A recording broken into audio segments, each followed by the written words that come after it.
You can see the border from space, not the political border, not a wall, not a fence, not a line drawn on paper. You can see the actual edge of two different worlds from 250 miles above the Earth. On one side, green, mountains, forests, a country still breathing. On the other, brown, bare hillsides, exposed rock, soil turned to dust by centuries of exhaustion. The line between them isn't a border, it's a wound, and it runs straight through the middle of a single island. The same soil, the same hurricanes, the same Caribbean sun. Two countries, sitting on identical geography, and outcomes so different that economists have spent careers trying to explain it, and most of them still get it wrong. This is not a story about poverty. It's not a story about race, or culture, or bad luck, or any of the comfortable explanations that let the world off the hook. This is a story that begins at the end, with a satellite photograph that looks like God drew a line and said, "This side lives, and this side doesn't," and then it rewinds all the way back to show you exactly when, and how, and by whose hand that line was drawn. The year is 2010, January 12th. A magnitude 7.0 earthquake strikes Haiti. In 35 seconds, 230,000 people are dead. Over 1 million are displaced. The capital is rubble. Across the border, the Dominican Republic is largely unaffected. Not because the earthquake respected political boundaries, because the earthquake's epicenter was 25 kilometers from Port-au-Prince, and the Dominican Republic, despite sharing the same tectonic plate, absorbed the shock differently because its infrastructure was different, because its buildings were different, because its economy could sustain a response and Haiti's could not. 2 weeks later, the Dominican Republic sends emergency aid, food, water, search teams. A country that shares a border with Haiti and a GDP per capita roughly 10 times higher sends help across the line. 10 times higher. Same island. The open question this video will not let go of: how does that happen? Not in years, not in decades, but over centuries, on a single piece of land, in the same weather, under the same sun. Rewind.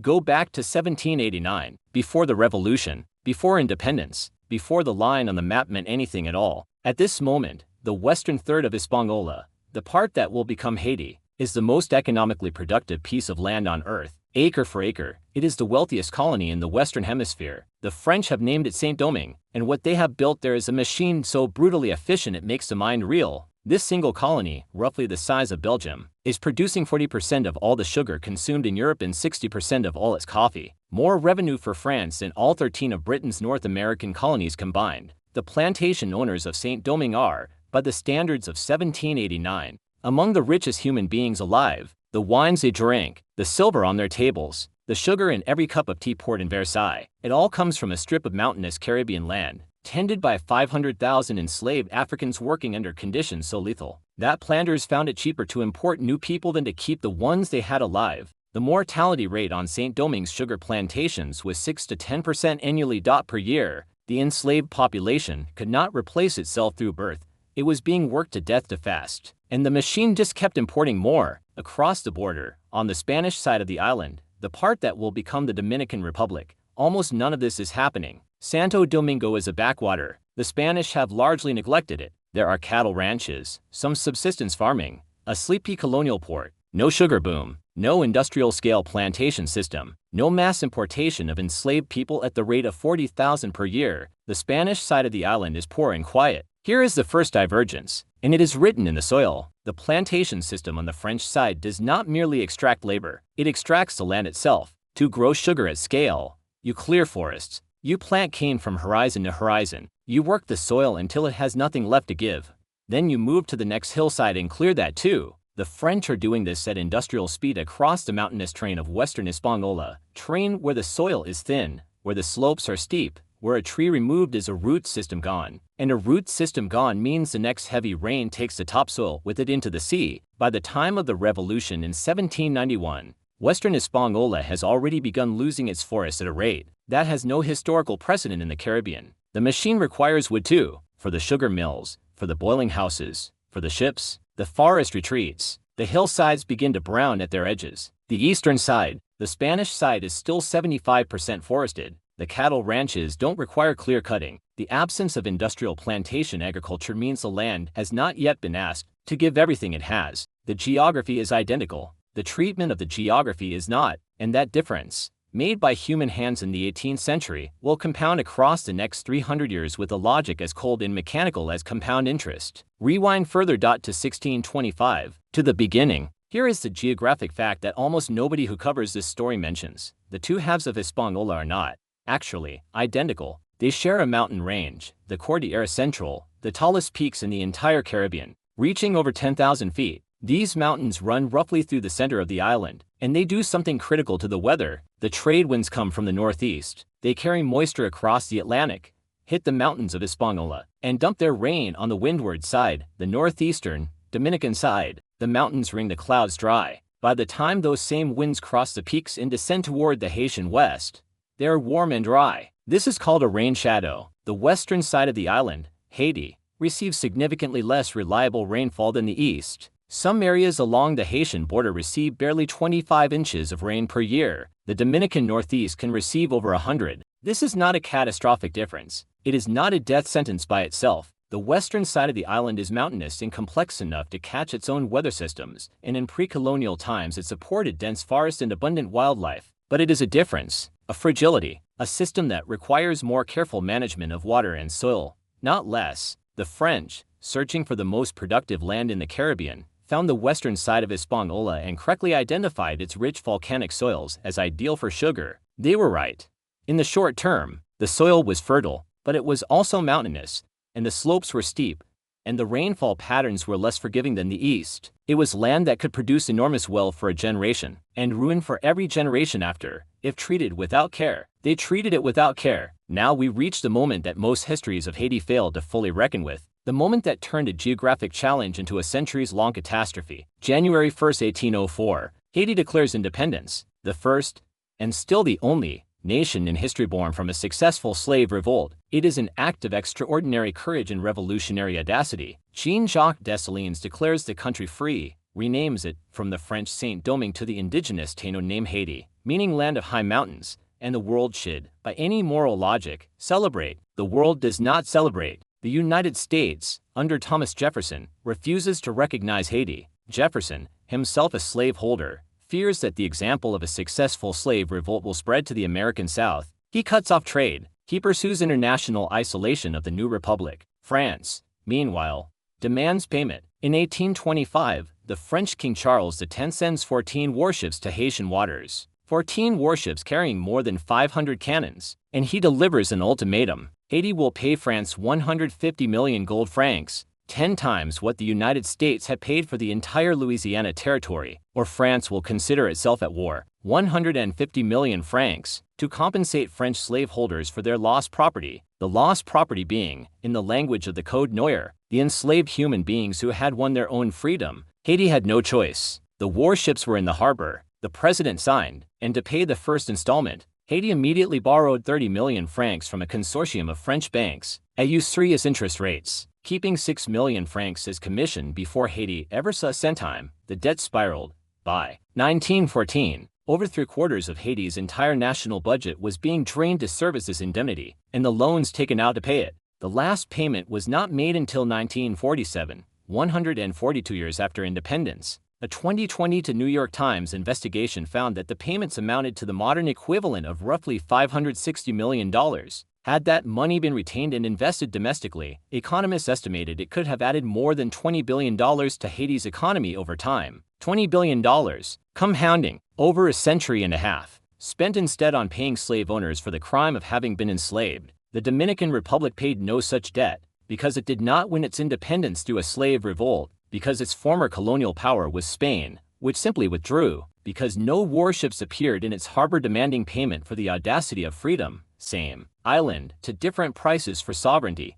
Now here is the myth that must be confronted directly. The standard story about Haiti and the Dominican Republic, the one told in development economics classes, the one Jared Diamond popularized in Collapse, goes roughly like this. Geography plus colonial history put both countries in similar starting positions, and then the difference in outcomes comes down to forest management and leadership. Trujillo, the Dominican Republic's monstrous dictator, happened to protect trees as a personal asset. The Duvaliers, Haiti's monstrous dictators, didn't. Trees stayed, trees left. One country recovered, the other collapsed. This story is not false, but it is dangerously incomplete in a way that lets the international order off the hook. because the reason Haiti's people were burning trees for charcoal was not ignorance or cultural indifference to ecology. It was survival. When Haiti's debt payments swallowed 3/4 of the national budget for over a century, when there was no state capacity to build roads, to build power grids, to subsidize propane gas as an alternative cooking fuel, to establish and enforce national parks,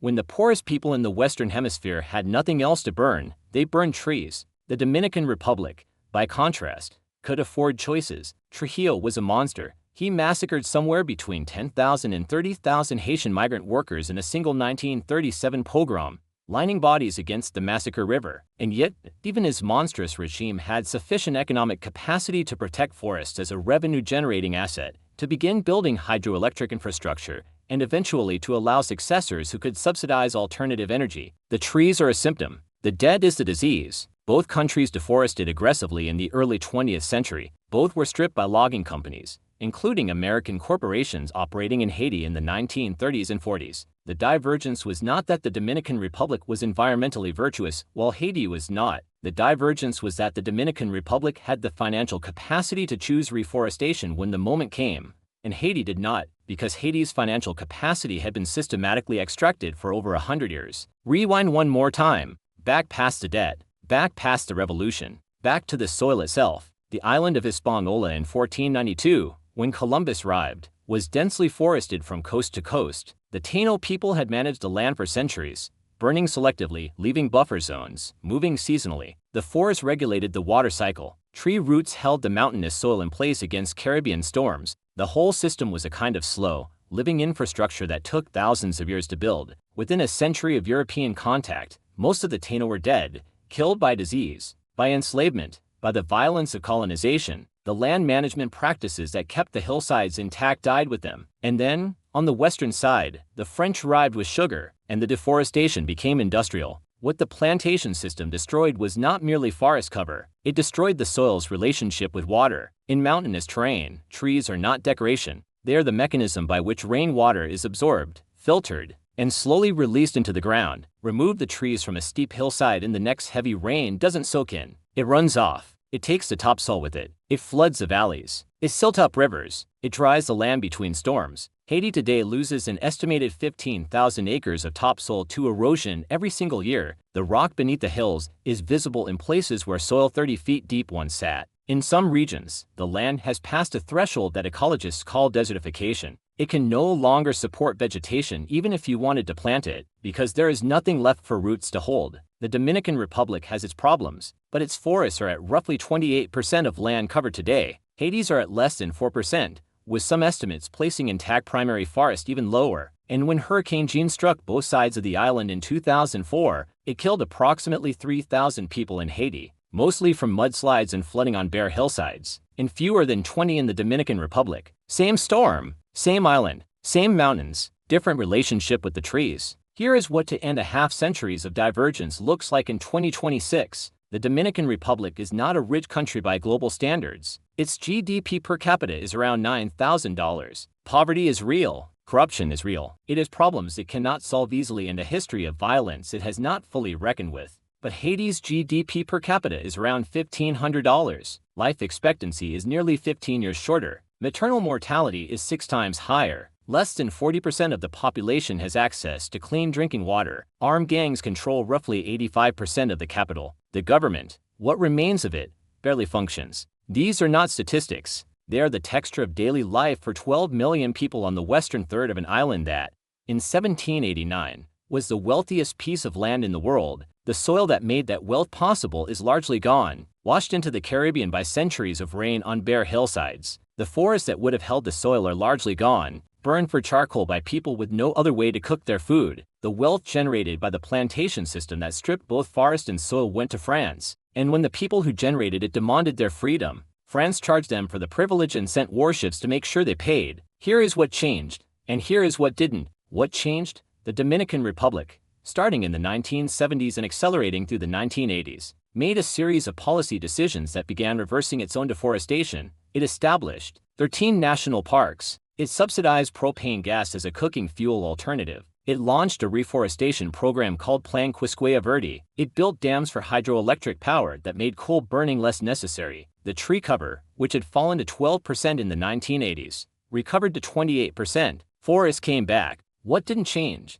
Haiti's debt was paid, but the century of extraction it represented had already determined the institutional capacity of the Haitian state. The forests were already gone, the topsoil was already washing into the sea, the infrastructure that might have enabled an alternative energy transition was never built because there was never enough money to build it. Each hurricane, and they come, reliably, every few years, hits land that has no trees to slow the water, no infrastructure to absorb the damage, no government with sufficient capacity to respond. The Dominican Republic is not a success story in any clean sense, but it is a country that had enough remaining capacity, at critical moments, to make choices that compounded forward into better outcomes. Haiti never had that margin. It was spent. The question that follows you out of this video is not about Haiti or the Dominican Republic specifically. It is about what the satellite photograph actually shows. What it shows, that green line and that brown line meeting at a border that runs through a single mountain range, is the material residue of three decisions made by people who are long dead. The decision by France to treat Western Hispaniola as a resource to be extracted at maximum speed.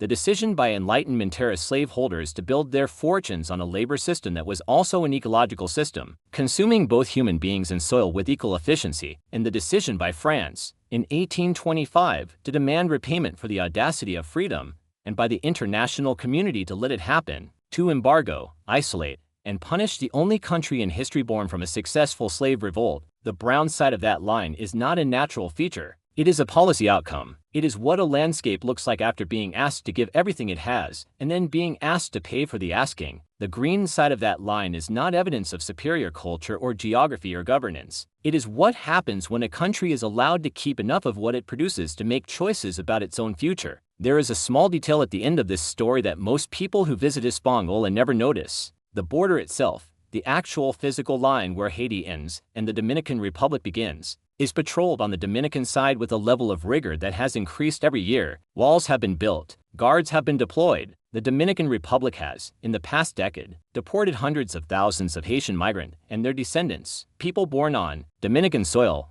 who know no other home. The geography that separated these two countries' economic trajectories over 3 centuries has now produced a human border so sharp it is enforced with concrete and wire. The satellite photograph shows the ecological divide. The wire shows the human one. Both were drawn by the same history. Both persist because the accounting was never finished. The debt that Haiti paid, in francs, in topsoil, in trees, in lost generations of investment, was settled on paper in 1947. It has never been settled in fact. Look at that satellite photograph one more time. The green and the brown. The line between them isn't a border. It's a receipt. If you've never heard this version of the story, you probably won't find it put together like this anywhere else. Stay close.